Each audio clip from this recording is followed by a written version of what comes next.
Halo semua, berjumpa lagi bersama saya Faris dari Fakultas Ilmu Komputer Universitas Indonesia. Kali ini saya akan memberikan materi tentang Gini Index for Measuring Knowledge Gaps. Baik, jika rekan-rekan masih ingat, berikut adalah contoh knowledge gap yang pernah kita lihat sebelumnya. Pada contoh ini dapat kita lihat yakni ada Bob yang merupakan person. Dan kemudian Bob memiliki teman Alice. Bob lahir pada 14 Juli 90, kemudian Bob tertarik dengan lukisan Mona Lisa. Kemudian ada juga triple atau pernyataan bahwa Mona Lisa dibuat oleh Leonardo da Vinci, dan kemudian ada pernyataan bahwa video La Joconde à Washington itu adalah tentang Mona Lisa.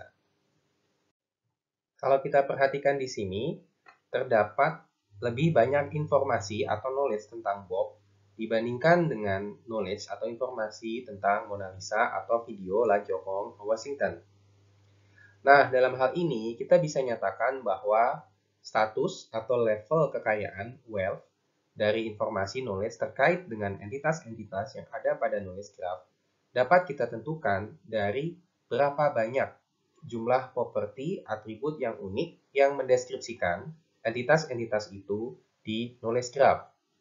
Nah, pada contoh ini, kekayaan untuk Bob adalah 4, sedangkan kekayaan Mona Lisa adalah 1.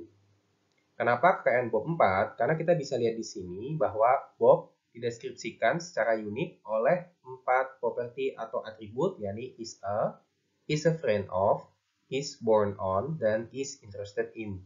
Sedangkan Mona Lisa hanya dideskripsikan oleh satu properti atau atribut unik, yakni was created by.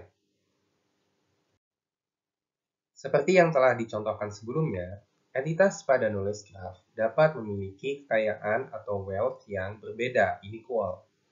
Beberapa entitas mungkin tingkat kekayaannya, wealth-nya low, sedangkan entitas-entitas yang lain bisa juga tingkat kekayaan atau wealth-nya itu high, kaya. Nah, untuk itu timbul pertanyaan, dapatkah kita mengukur tingkat perbedaan, tingkat ketimpangan dari knowledge wealth antar entitas pada suatu knowledge graph? Jawaban atas pertanyaan tersebut adalah ya, kita bisa mengukur tingkat ketimpangan perbedaan knowledge wealth pada entitas di suatu knowledge graph menggunakan yang disebut dengan Gini Index. Jika pada materi sebelumnya kita melihat pemanfaatan Gini Index secara umum digunakan untuk mengukur tingkat ketimpangan pada suatu distribusi pendapatan penduduk. Ya, dan di sini kita melakukan modifikasi, adaptasi, yakni pemanfaatan Gini Index untuk mengukur tingkat ketimpangan atau inequality pada knowledge wealth pada suatu knowledge graph. Nah, untuk suatu Gini Index, kita bisa mengilustrasikan menggunakan Lorenz Curve. Nah, apa itu Lorenz Curve? Lorenz Curve berguna untuk melihat perbandingan, ya, membandingkan antara sumbu X-nya, cumulative share of people from lowest to highest incomes, dengan sumbu Y-nya, cumulative share of income earned. Nah, cara bacanya seperti ini. Ambillah pendapatan penduduk itu perfect equality, ya, masing-masing penduduk pendapatannya sama. Maka kita bisa melihat 50% penduduk ya akan memiliki 50% kumulatif pendapatan. Nah, itu yang terjadi jika terdapat perfect equality. Akan tetapi tidak selamanya seperti itu.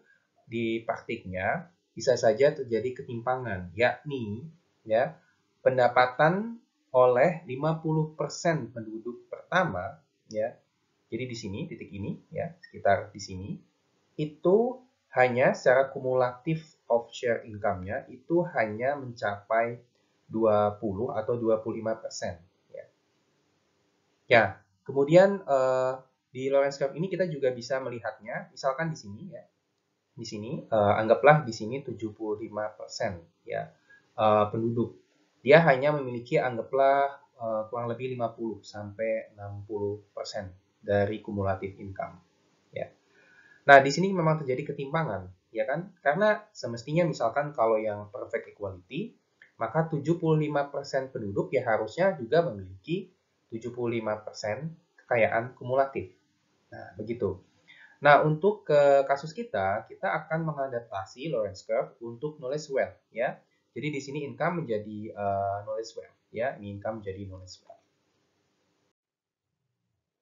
Baik, sekarang kita akan melihat bagaimana mengadaptasikan Gini Index untuk mengukur knowledge gap, ya. Nah, diberikan inputnya suatu knowledge graph dan entitas-entitas pada knowledge graph tersebut yang bisa diorganisasikan dalam suatu kelas, misalkan country, computer scientist, lukisan, kemudian bahasa pemrograman. Nah, output yang diharapkan adalah Gini Index yang mengukur gap, ya, atau inequality untuk knowledge wealth dari entitas-entitas. Nah, berikut adalah step by step dari input ke output. Pertama, kita menghitung kekayaan knowledge, ya, dari masing-masing entitas dengan cara counting unique properties yang mendeskripsikan entitas-entitas tersebut. Lalu di sini ada beberapa formula, ada alternatif formula, ya. Misalkan kita bisa juga menggunakan formula pertama, Gini Index, untuk berdasarkan nilai wealth value untuk entitas-entitas tersebut, kita akan bisa dapatkan nilai Gini Index menggunakan formula ini. Alternatif formulanya adalah yang kedua, ya, dengan asumsi bahwa datanya itu sudah terurut dari yang terkecil ke yang terbesar. Ya. Oke, kemudian secara opsional kita juga bisa menggambar Lorenz curve yang sudah kita lihat di slide sebelumnya. Berikut adalah contoh untuk penghitungan Gini Index serta ilustrasi menggunakan Lorenz curve. Ambillah suatu knowledge graph memiliki 5 negara, ya, entitas 5 negara dengan nilai knowledge wealth, ya, distribusi knowledge wealth-nya secara terurut adalah sebagai berikut. Ya, jadi ada negara yang dideskripsikan oleh 10 unique property, kemudian 50, 55, 60, dan 120. Nah, Gini indeksnya kurang lebih kita bisa melihat, ya, di sini memang cukup inequal, jadi Gini indeksnya 0,312. Kemudian Lorenz curve-nya itu seperti ini. Bisa kita lihat area hijaunya itu cukup besar. Mari kita lihat contoh yang lain. Jadi di sini nilai knowledge wealth-nya anggaplah untuk 5 negara tersebut menjadi lebih balance, lebih berimbang. Jadi di sini ada contoh 40, 50, 55, 60, dan 65. Nah, karena lebih berimbang maka nilai Gini index-nya akan turun, ya, seperti ini, menjadi 0,089. Nah, kemudian di sini kita lihat di Lorenz curve-nya area hijaunya menjadi semakin kecil. Nah, seperti ini. Nah, semakin kecil area hijau menunjukkan bahwa Gini indeksnya memang semakin kecil juga. Baik, sekali lagi di sini, ya, kita bisa lihat nilai Gini indeksnya di example B 0,089. Dibandingkan dengan yang example A yang contoh sebelumnya, jadi mencapai 0,3. Jadi Gini indeksnya lebih tinggi dan area hijaunya juga di contoh sebelumnya lebih luas dibanding yang sekarang. Baik, sebagai kesimpulan, ya, jadi kita bisa lihat di sini, knowledge graph bisa mengandung banyak knowledge atau pengetahuan. Tapi di sini bisa saja timbul pertanyaan, apakah knowledge pengetahuannya terdistribusi secara merata? Nah, kita juga sudah melihat ternyata bisa loh menggunakan Gini Index, ya, yang telah kita adaptasikan untuk mengukur knowledge imbalance, ketimpangan pengetahuan dari suatu knowledge graph. Dan kita telah menggunakan Lorenz curve untuk memvisualisasikan ketimpangan tersebut. Dan dengan menggunakan Gini Lorenz curve, jadi di sini kita bisa melakukan analisis empiris, ya, tentang derajat tingkatan knowledge gap dari knowledge graph di dunia nyata, contohnya Wikidata, DBpedia.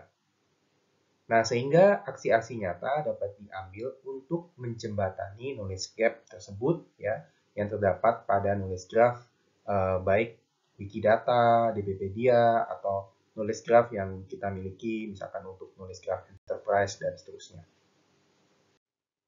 Oke, berikut beberapa referensi yang digunakan dalam membuat slides ini. Serta terima kasih atas atensi yang diberikan. Jadi semoga materi yang disajikan bermanfaat tentang pemanfaatan Gini Index untuk mengukur knowledge gap pada suatu knowledge graph. Saya Faris dari Fasilkom UI, undur diri dan sampai jumpa lagi di lain waktu.